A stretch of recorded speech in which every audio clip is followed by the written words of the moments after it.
નમસ્કાર. વિશેષ ન્યૂઝની વિશેષ રજૂઆત દિનેશ સિંધવનો સીધો સવાલમાં મારો સીધો સવાલ એ છે કે બોટાદમાં જે રીતે ખેડૂતોને પોલીસના ધોકા પડ્યા છે એ સૌરાષ્ટ્રમાં ભાજપને 2027ની ચૂંટણીમાં મોંઘા પડવાના છે. આ સવાલ હું એટલા માટે કરું છું કે બોટાદમાં જે રીતે આમ આદમી પાર્ટીએ ખેડૂત મહાપંચાયત બોલાવી હતી, એ ખેડૂત મહાપંચાયતમાં ખેડૂતો એકત્રિત થાય છે. જે આમ આદમી પાર્ટીના નેતાઓ છે, રાજુ કરપડા, ઈશુદાન ગઢવી, એ બધા સ્થળ ઉપર પહોંચે એ પહેલાં એ લોકોની અટકાયત કરવામાં આવે છે. ઈશુદાન ગઢવીની અટકાયતના દ્રશ્ય આપણે જોયા હતા. રાજુ કરપડા પહોંચે એ પહેલાં જ ત્યાં પોલીસ અને ખેડૂતો વચ્ચે ઘર્ષણ થાય છે, એ પ્રકારના સમાચારો સામે આવે છે. આપણી સામે કેટલાક વિડીયો પણ સામે આવે છે. આ વિડીયો શરૂઆતમાં આપણી સામે જે આવ્યા એમાં આપણે જોયું કે ત્યાં ખેડૂતો જે છે, ટૂંકમાં જે ટોળું આખું એકત્રિત થયું હતું, એ ખેડૂતો પોલીસ વાનને ઉથલાવી રહ્યા છે, એટલે કે એને પથ્થરમારો પણ કરે છે. એ પ્રકારના દ્રશ્ય આપણે જોયા છે. પછી તરત કેટલાક વિડીયો આપણી સામે અત્યારે બેક ટુ બેક આવી રહ્યા છે, જેમાં આપણે જોઈ રહ્યા છીએ કે પોલીસ આ લોકોને પકડીને મારે છે, પોલીસ ઘરમાં ઘૂસીને મારે છે અને પોલીસે બહુ અસહ્ય રીતે ત્રાસ વર્તાયો એ પ્રકારના દ્રશ્યો જોઈને લોકો પણ બોલી રહ્યા છે. કારણ કે પોલીસે પકડીને માર્યા છે. એ ખેડૂતો હતા, એ પછી ત્યાંના બોટાદના હતા કે નહીં, એ સુરેન્દ્રનગર જિલ્લાના હતા, એ પછી બીજો સવાલ છે.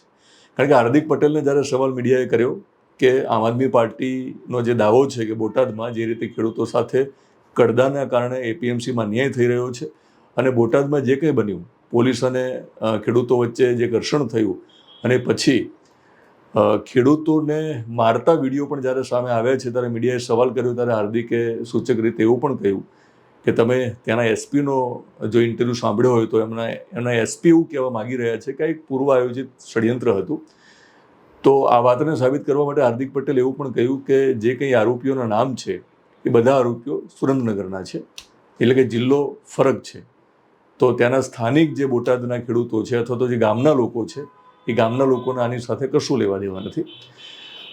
સવાલ એ છે કે હાર્દિક પટેલ સાચા પણ હોઈ શકે. રાજનીતિ છે, રાજનીતિમાં તો કંઈ પણ થઈ શકે. કોઈ પણ પાર્ટી પોતાના લોકોને બહુ પ્લાનિંગ સાથે કોઈ પણ જગ્યાએ ઉતારી શકે, માની લઈએ. પણ મારો સવાલ એ છે કે સુરેન્દ્રનગર જિલ્લાના હોય, બોટાદના હોય, અમદાવાદ જિલ્લાના હોય કે કોઈ પણ જિલ્લાના હોય, પણ અંતે તો તેઓ ગુજરાતી હતા, અંતે તેઓ આ ગુજરાતના નાગરિકો હતા, મતદારો હતા અને ખેડૂતો તો હતા જ. કારણ કે તમે ખેડૂતો નહોતા એવું નહીં કહી શકો, ભલે સુરેન્દ્રનગર જિલ્લાના હતા પણ ખેડૂતો હતા. સવાલ એ છે કે જે રીતે એમને દંડા મારવામાં આવ્યા છે, જે રીતે એમને ધોકા પોલીસે માર્યા છે, તો મારું બહુ સ્પષ્ટ માનવું છે અને હું બહુ સ્પષ્ટ રીતે આ માની રહ્યો છું. આખા ઘટનાને તમે જો ધ્યાનથી જોશો તો કોઈ પણ ઘટનાક્રમ હોય, ભૂતકાળમાં જ્યારે કોંગ્રેસનો દબદબો હતો ત્યારે ભાજપવાળા જ્યારે વિરોધ કરે તો ભાજપવાળાને પર માર પડતો, અને હવે ભાજપ જ્યારે સત્તામાં છે ત્યારે જો કોંગ્રેસ વિરોધ કરે તો કોંગ્રેસના લોકોને પણ માર પડે. હવે ત્રીજો મોરચો અને ત્રીજી પાર્ટી આમ આદમી પાર્ટી છે, એટલે જ્યારે આમ આદમી પાર્ટી પણ સંઘર્ષમાં ઉતરશે તો એમના સમર્થકોને પણ માર પડવાનો છે. પણ વાત ખેડૂતોની હતી અને મૂળ વાત હતી કડદાની, કે એપીએમસી બોટાદમાં જે કડદાના કારણે ખેડૂતોને નુકસાન થઈ રહ્યું છે, વેપારીઓ અને સત્તામાં બેઠેલા જે લોકો છે એ સાથે મળીને જ્યારે ખેડૂતોને નુકસાન થતું હોય ત્યારે બોલતા નથી, ભાવ યોગ્ય મળતો નથી કપાસ સહિતની બાકીની જણસમાં પણ, તો મૂળ વાત કડદાની હતી. આખી કડદાની વાત તો બાજુમાં રહી જાય છે અને જ્યારે ધોકા પડ્યા છે ત્યારે એક નવી રાજનીતિ શરૂ થઈ છે. ત્યારે હું બહુ સ્પષ્ટ માનું છું કે સૌરાષ્ટ્રમાં આની અસર પડવાની છે.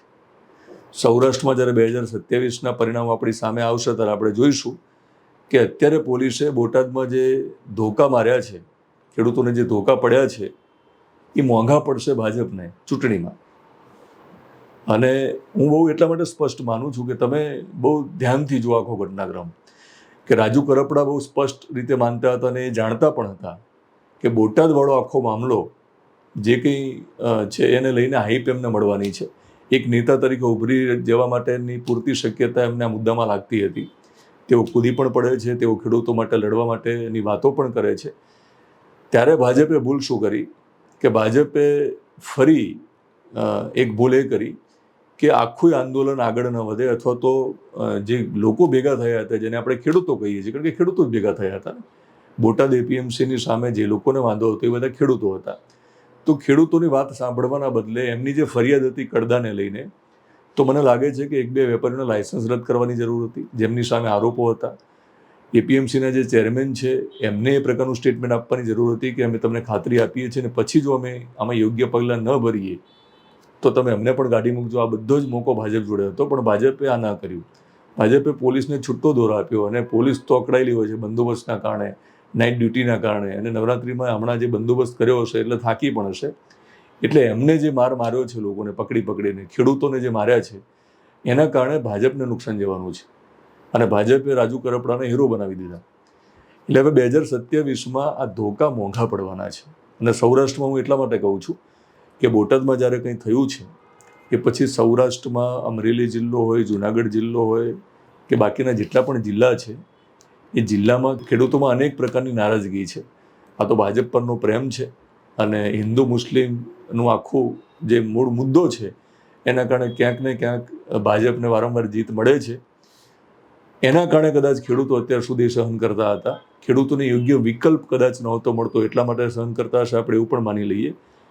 પણ ખેડૂતો પણ પરિવર્તનના મૂડમાં છે જો મોકો મળે તો. કારણ કે વિસાવદરની પેટા ચૂંટણીમાં ગોપાલ ઇટાલિયા જ્યારે ચૂંટણી લડવા આવે છે ત્યારે વિસાવદરના મતદારોએ સમજાવી દીધું છે શાનમાં ભાજપને કે 2027 પહેલાં તમે સમજી લેજો ને સુધરી જજો, કારણ કે અમે આવું પણ કરી શકીએ. પણ વિસાવદરવાળી જ્યારે થઈ છે અને એ જ વિસાવદરવાળી બાકી અન્ય બેઠકો પર નહીં થયું, ભાજપ માનીને બેઠી છે. એટલે વિસાવદરના મતદારોએ જે શાનમાં ભાજપને સમજાવવાનો પ્રયત્ન કર્યો એ કદાચ ભાજપ પક્ષને કદાચ સમજણ પડી નથી. અને જો સમજણ પડી હોત તો એ ખેડૂતોને લાઠી પોલીસની ના પડી હોત, તો બહુ સ્પષ્ટ માનું છું. તો સૌરાષ્ટ્રના આંકડા ઉપર જો ચૂંટણીમાં છેલ્લી નજર કરીએ તો આપણને ખ્યાલ છે કે ગુજરાત વિધાનસભાની છેલ્લી 2 ચૂંટણીના જે આપણી સામે આંકડાઓ અને પરિણામ છે એના ઉપર જો આપણે નજર કરીએ તો ગુજરાત વિધાનસભાની છેલ્લી એટલે કે 2022ની જે ચૂંટણી હતી એમાં ભાજપનું પ્રદર્શન ખૂબ સૌરાષ્ટ્રમાં સારું રહ્યું હતું. ભાજપને 40 જેટલી બેઠકો મળી હતી, જે 2017માં માત્ર 19 બેઠકો મળી હતી. અને કોંગ્રેસનો દબદબો 2017માં આપણને સૌરાષ્ટ્રમાં જોવા મળ્યો હતો, કારણ કે કોંગ્રેસના ભાગે એ વખતે 28 બેઠકો આવી હતી અને ભાજપના ફાળે માત્ર 19 બેઠકો આવી હતી. તો એવું બહુ સ્પષ્ટ આપણને દેખાઈ રહ્યું છે કે 2017 પછી 2022માં ભાજપ ત્યાં મજબૂત થાય છે. અને આંદોલન પછી, કારણ કે જે રીતે પાટીદાર અનામત આંદોલન થયું પછી એવું લાગતું હતું કે ભાજપને નુકસાન જશે, આમ છતાં ભાજપ સારું પ્રદર્શન કરે છે. કોંગ્રેસ ફરી ત્યાં આવે, ફરી પોતાનો જે વિશ્વાસ કેળવે લોકોમાં, એની પહેલાં આમ આદમી પાર્ટીની એન્ટ્રી થઈ ગઈ અત્યારે. કારણ કે વિસાવદરની પેટા ચૂંટણી આવી એટલે આમ આદમી પાર્ટી મેદાનમાં આવે છે. કોંગ્રેસનો ડર બહુ ભાજપને નહોતો સૌરાષ્ટ્રમાં આ વખતે પણ, કારણ કે કોંગ્રેસ મોટાભાગે મૃતપાય અવસ્થામાં છે. એમના વફાદાર જે મતદારો છે એમને બેઠકો જોડીમાં નાખે છે.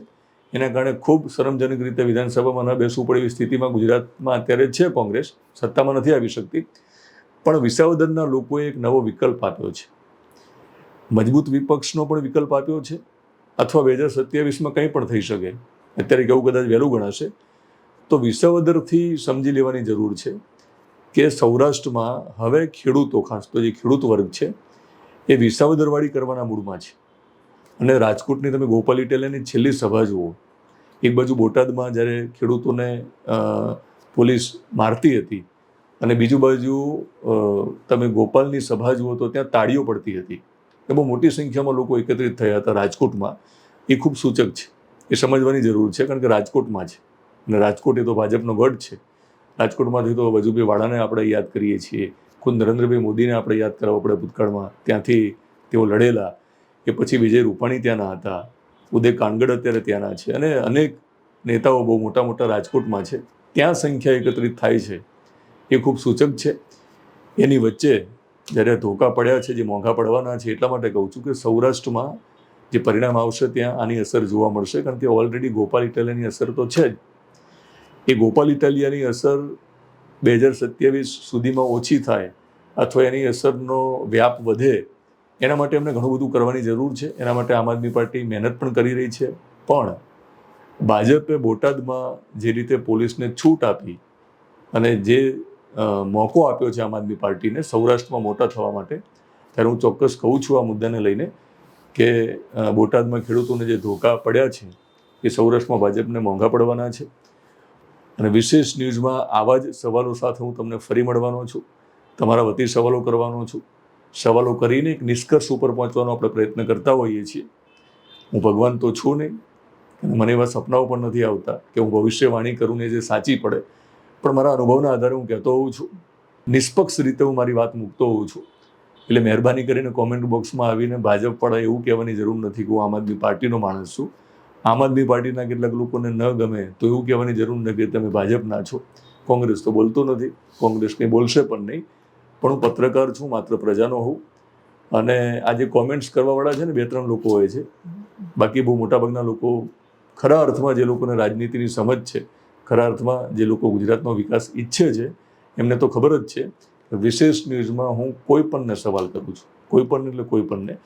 ફરી જ્યારે મળીશ ત્યારે આવા જ કોઈ સવાલ સાથે મળીશ. મારા આ સવાલને લઈને તમારી કોઈ કોમેન્ટ હોય તો તમે કોમેન્ટ બોક્સમાં જરૂર લખશો. યુટ્યુબમાં જોતા હોય તો આપણી યુટ્યુબ ચેનલને તમે સબસ્ક્રાઈબ કરશો, ફેસબુક પેજ અને ઇન્સ્ટાગ્રામમાં જોતા હોય તો ફોલો કરશો.